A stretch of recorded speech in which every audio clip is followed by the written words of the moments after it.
చలికాలంలో వచ్చేటువంటి గాజర్ అండి. ఇది చాలా బాగుంటుంది. ఈ గాజర్ తోటి మనము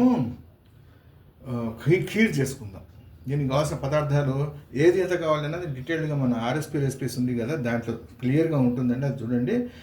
గాజరు, సగ్గుబియ్యము, పంచదార, కోవా, నెయ్యి, జీడిపప్పు, ఇలాచి, కుంకుమ పువ్వు, ఇవి కావాల్సిన పదార్థాలు. పాలు కావాలి, పాలు మరుగుతున్నాయి. సగ్గుబియ్యాన్ని ఉడకబెట్టుకోవాలి.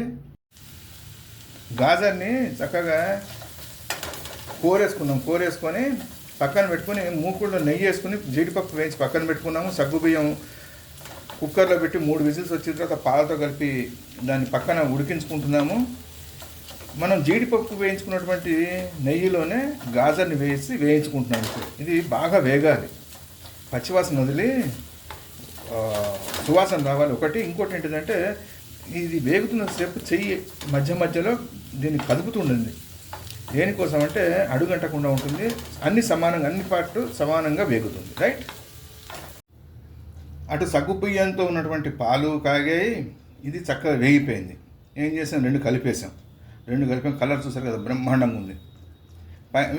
కొద్దిసేపు అడుగంటకుండా ఒక 4-5 నిమిషాలు రెండింటిని కలిపి ఉడకనిచ్చి పైనుంచి మళ్ళీ స్టవ్ ఆర్పుకొని పంచదార అది వేసి జీడిపప్పు, ఇలాచి పౌడర్ అవన్నీ వేసుకుందాం.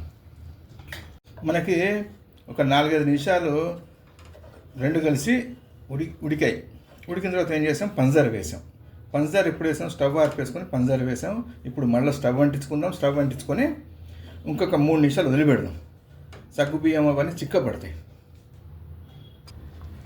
పంచదార వేయగానే ఏం చేసాము, 1 నిమిషం ఆగి మనం స్టవ్ వెలిగించేసి ఇలాచి, కోవా, కుంకుమ పువ్వు వేసి చక్కగా సువాసన వస్తుంది.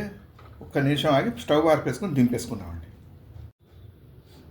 తయారైపోయింది. జీడిపప్పు వేసేసుకున్నాం. వేడిగా అన్నం తిన్న తర్వాత తాగండి ఒక గ్లాసు. ఇంకో గ్లాస్ ఆటోమేటిక్గా తాగుతారు. రుచి చాలా బాగుంటుంది. ట్రై చేయండి.